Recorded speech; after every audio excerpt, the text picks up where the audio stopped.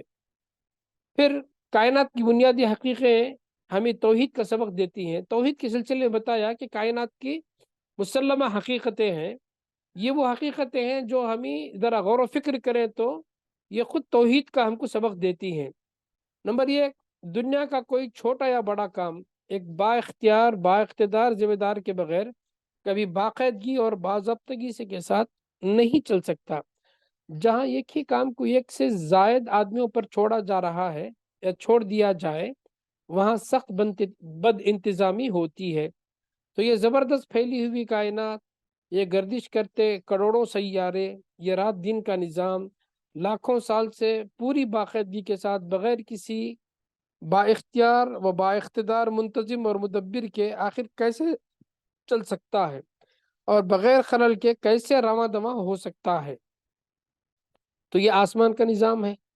تو کائنات کی ہر چیز وفی کل شیء لہ آیۃ تدل علی انہ واحد، یہ بتا رہی ہے، ہر چیز میں ایک نشانی ہے جو بتا رہی ہے کہ اس کا چلانے والا، کاریگر اور صانع حکیم وہ ایک ہی ذات ہے، وہ اللہ تعالیٰ کی ذات ہے۔ اب زمین اور اپنی ذات پر آپ نظر ڈالیں۔ مٹی کی گیند پر زندگی کا یہ سارا کھیل چند بندھے ہوئے ضابطوں کی بدولت قائم ہے۔ ایک سیکنڈ کے لیے بھی اگر وہ اپنی گرفت چھوڑ دے تو سارا کارخانہ بکھر جائے۔ اس پر پانی، روشنی، گرمی، سردی، مٹی، پتھر، دھاتیں، بجلی، اسٹیم، درخت، جانور سب اپنی حد کے اندر ایک ضابطے کے پابند بن کر اور ایک دوسرے کے ساتھ مل کر کام کر رہے ہیں۔ تو زمین کا یہ سارا نظام چل رہا ہے۔ کروڑوں سال سے یہ کائنات یوں ہی قائم چلی آ رہی ہے، اس میں کوئی خلل نہیں، کوئی فساد نہیں۔ کیوں؟ دل گواہی دیتا ہے کیونکہ ایک ہی خدا ساری کائنات کا بادشاہ ہے، ایک ہی فرما رواں سب پر حکومت کر رہا ہے۔ اگر 10-20 نہیں بلکہ 2 خدا بھی اس کائنات کے مالک ہوتے تو یہ انتظام اس باقاعدگی کے ساتھ کبھی نہ چل سکتا تھا۔ قرآن میں اللہ تعالیٰ نے یہ اصل ترجمانی مولانا نے قرآن کے اس جو اصول قرآن نے پیش کیا ہے اسی بنیاد پر مولانا نے باتیں کہی ہیں۔ قرآن میں کہا لو کان فیہما آلہۃ الا اللہ لفسدتا، اگر کائنات میں چند خدا ہوتے اللہ کے سوا تو کائنات کا پورا نظام درہم برہم ہو جاتا۔ انسان کی تباہی کا اصل سبب تو مولانا نے بتایا کہ انسان دنیا سے الگ نہیں بلکہ اسی کا ایک جز ہے۔ اس نے اپنی زندگی کو حقیقت اور واقعے کے خلاف بنا دیا ہے، اس لیے یہاں کا سکون غارت ہے۔ فتنے ہیں، فساد ہے، لڑائی جھگڑے ہیں، ظلم و زیادتی ہے، بے انصافی ہے، بے ایمانی ہے، بے شمار خرابیاں ہیں۔ جب تک وہ پھر سے اپنی زندگی کو حقیقت کے مطابق نہیں بنائے گا تب تک اسے امن، چین، سکون نصیب نہیں ہو سکتا۔ وہ حقیقت یہی ہے کہ کائنات خدا کی سلطنت ہے، وہی تنہا اس کا بادشاہ اور افسر ہے، ساری دنیا اسی کی جائیداد ہے۔ انسان کی حیثیت اس میں ماتحت غلام کی ہے اور اس کا کام اطاعت اور فرما برداری اور اپنے مالک کی مرضی کے مطابق تصرف کرنا ہے۔ اس کی رعیت پر اسی کا حکم چلانا، اپنی افسر شاہی، خود مختاری اور ڈکٹیٹرشپ سے باز آ جانا، دوسروں پر اپنا حکم نہ چلانا، دوسرے جھوٹے مدعیوں کی بات نہ سننا وغیرہ وغیرہ۔ اگر وہ اس کے برخلاف رویہ اختیار کرتا ہے تو یہاں بدامنی پیدا ہوتی ہے، خرابیاں پیدا ہوتی ہیں، بر و بحر میں فساد رونما ہوتا ہے، تو پھر ظلم کی وجہ کیا ہے؟ پھر مولانا نے بتایا کہ جس طرح کوئی مشینری یا کوئی موٹر کسی اناڑی کے حوالے کر دی جائے اور اس کی ناواقفیت اور لا علمی کی بنا پر اس مشینری اور موٹر کار اور خود اس شخص کا جو حشر ہوگا وہ معلوم ہے. اناڑی ڈرائیور کے ہاتھ میں اگر گاڑی دے دی جائے تو وہ لے جا کر کہیں اس کو مار دے گا، وہ خود تباہ ہو جائے گا، گاڑی کو کبھی ستیہ ناش کر دے گا. تو یہ کائنات اللہ کی بنائی ہوئی اور انسان اللہ کی بنائی ہوئی ہے اور انسان اس کا ایک جز ہے.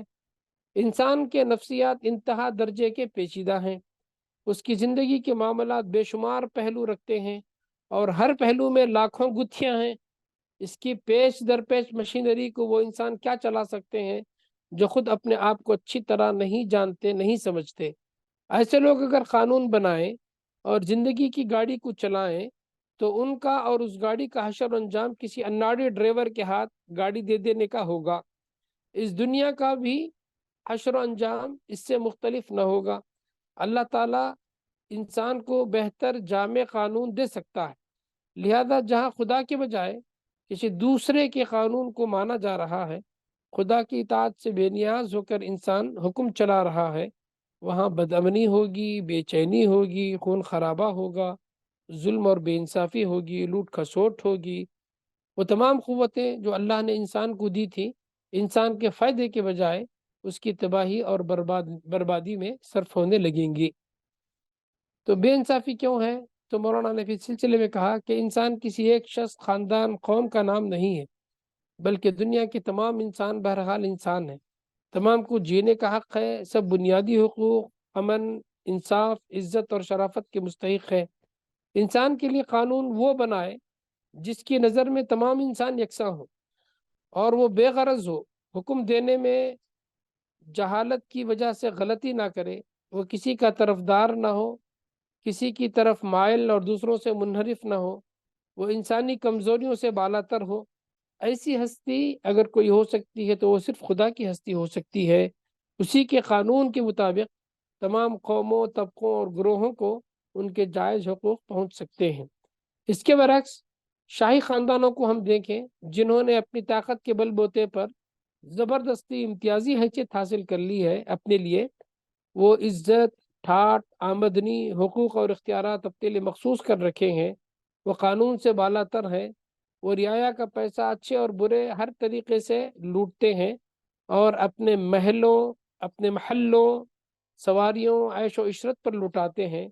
اسی طرح آپ دیکھ لیں برہمنوں، پیروں، نوابوں، رئیسوں، جاگیرداروں، زمینداروں، سہوکاروں اور مہاجروں کو دیکھیں کہ وہ کس طرح اپنے آپ کو کس طرح انہوں نے اپنے آپ کو عام انسانوں سے بالاتر سمجھ رکھا ہے.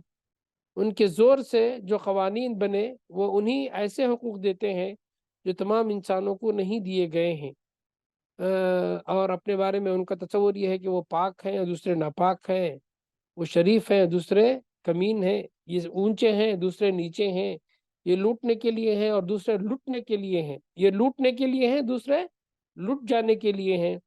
ان کی نفس کی خواہشوں پر لوگوں کی جان، مال، عزت، آبرو، ہر ایک چیز قربان کر دی جاتی ہے. الغرض دنیا میں جہاں بھی انسان نے قانون بنایا وہاں بے انصافی ضرور ہوتی ہے. الغرض دنیا میں جہاں بھی انسان نے قانون بنایا وہاں بے انصافی ضرور ہوئی. اس کا علاج کیا ہے؟ ہم انسانی قوانین کو چھوڑ کر اس خدا کے قانون کو سب تسلیم کر لیں جس کی نگاہ میں سب انسان برابر ہے. اگر کسی کو کوئی امتیاز حاصل ہے تو صرف اخلاق، اعمال اور اوصاف، میرٹ کی بنیاد پر حاصل ہے، نہ کہ نسل یا طبقہ یا قومیت کی بنیاد پر. پھر امن کس طرح سے قائم ہوتا ہے؟ مولانا نے بتایا کہ جو چیز انسان کو شتر بے مہار بننے سے بچا سکتی ہے، یعنی بے لگام اونٹ بننے سے بچا سکتی ہے، بے لگام جانور بننے سے بچا سکتی ہے، وہ کیا ہے؟ وہ ذمہ داری اور جواب دہی کا احساس ہے. اس احساس ذمہ داری کے ساتھ انسان جب دوسروں کے حقوق کو تسلیم کرتا ہے اور ادا کرتا ہے تو تب ظلم کا دروازہ بند ہو جاتا ہے اور صحیح امن قائم ہوتا ہے. اور پھر ایسی طاقت جس کے سامنے جواب دہی کا احساس انسان کو ذمہ دار اور فرشناس بنا سکتی ہے وہ صرف اور صرف اللہ ہی کی ہستی ہو سکتی ہے. ایسی طاقت جس کے سامنے جواب دہی کا احساس انسان کو ذمہ دار اور فرشناس بنا سکتا ہے، وہ صرف اللہ کی ہستی ہو سکتی ہے، اللہ کی ہستی ہی ہے۔ پھر مولانا نے ایک شبہ کا ازالہ کیا، وہ شبہ کا ازالہ یہ ہے کہ قادر مطلق مقتدر ذات دنیا میں اس کے خلاف بغاوت پر انسان کو کیوں نہیں پکڑ لیتا، دنیا میں انسان کو وہ کیوں نہیں پکڑ لیتا؟ تو اس کا جواب یہ ہے کہ یہ دنیا بہرحال امتحان کی جگہ ہے، خدا نے یہاں دونوں طرح کے بندوں کو اختیار دے رکھا ہے، ایک خدا کے مطیع اور فرمانبردار بندے ہیں اور دوسرے خدا کے نافرمان اور باغی بندے ہیں۔ مولانا نے اس کی مثال دی ہے کہ ایک بادشاہ ہے اور وہ اپنی رعیت میں، اپنی رعایا میں، اپنی مملکت میں ایک انسان کو افسر، دو انسانوں کا افسر بناتا ہے۔ یہ ایک جو ہے وہ افسر ہوتا ہے جو بااختیار ہوتا ہے لیکن وہ اطاعت گزار ہوتا ہے، دوسرا وہ بھی بااختیار ہوتا ہے لیکن وہ نافرمان بنتا ہے۔ بادشاہ نے اس کو اختیار دیا ہے اور اس کو جکڑ کر نہیں رکھا ہے، کچھ اختیارات بھی اس کو دیے ہیں، کچھ سہولتیں بھی اس کو فراہم کی ہیں، کچھ چیزوں پر تصرف بھی اس کو دیا ہے، اور یہ دیکھتا ہے کہ وہ اپنے ان تصرفات سے وہ کیسے فائدہ اٹھاتا ہے۔ تو وہ خود جو ہے مالک بن بیٹھتا ہے، خود مختار بن بیٹھتا ہے، خود بادشاہ بن بیٹھتا ہے، اور کچھ لوگ اس کے کچھ اختیارات کو دیکھ کے جو ہے وہ اس کے غلام اور تابع بن جاتے ہیں۔ تو پھر ظاہر بات ہے دونوں کی عقل، ظرف، فرشناسی، وفاداری کا اس میں امتحان اللہ تعالیٰ لیتا ہے، اسی طریقے جس طرح سے وہ بادشاہ لیتا ہے، اور بالآخر ایک کو انعام سے نوازے گا اور دوسرے کو وہ ضرور سزا دے گا۔ تو بہرحال یہ بہت ہی جامع کتابچہ ہے مولانا کا سلامتی کا راستہ، اس میں ساری باتیں تقریباً الحمدللہ آئی ہیں۔ ضرورت اس بات کی ہے کہ جن رفقا نے مطالعہ نہیں کیا ہے اس کا مطالعہ وہ ضرور کریں، اور پھر آپ سے گزارش ہے کہ آپ ذرا 5 منٹ پہلے شریک ہو جائیں، شروع سے آپ حاضر ہوں اور آخر تک رہیں، 1.5 گھنٹہ آپ زیر قربانی دے کر اس میں لازماً شریک ہوں، اور جو بھی آپ کے رفقا مزید شریک ہونا چاہتے ہیں، رفقا اور رفیقات، ان کو بھی آپ اس میں شریک کریں، انشاءاللہ بہت مفید ہوگا۔ یہ بڑا بہترین موقع ہوتا ہے، اجتماعی مطالعے سے سب کے ذہن کھلتے ہیں اور ایک ماحول بنتا ہے اور غور و فکر کے لیے مواقع فراہم ہوتے ہیں، اللہ کا قرب اس سے حاصل ہوتا ہے، علم میں اضافہ ہوتا ہے، دین کی سمجھ بوجھ جاتی ہے، اور جو عقیدہ ہم نے اختیار کیا ہے اس عقیدے میں پختگی آتی ہے، اللہ پر یقین ہمارا بڑھ جاتا ہے۔ اللہ تعالی ہمیں مزید ہمارے ایمان میں، یقین میں اضافہ فرمائے، اور اس سے ہمارے نفس کا تزکیہ ہو، ہمارے اعمال کا تزکیہ ہو، ہماری زندگیوں کا تزکیہ ہو، اور تحریکی زندگی میں بہتر پرفارمنس کرنے والے بنے۔ دعوات الحمدللہ رب العالمین۔ جی جزاک اللہ مولانا۔ تو اسی کے ساتھ ساتھ ہمارا اس تیسرا آن لائن مطالعہ پروگرام اختتام پر جاتا ہے۔ تو جزاک اللہ اللہ، تعالیٰ کی دعا ہے اللہ تعالیٰ یہاں پر جو بھی ہے اسے پر عمل کرنے کی توفیق عطا فرمائے، آمین۔ آمین آمین، جزاک اللہ خیر۔ چلو سبحان سبحان اللہ اللہ۔ بحمدہ، سبحانک اللہم بحمدک، ونشہد ان لا الہ الا انت، نستغفرک ونتوب الیک۔ السلام علیکم ورحمۃ اللہ وبرکاتہ۔ وعلیکم السلام۔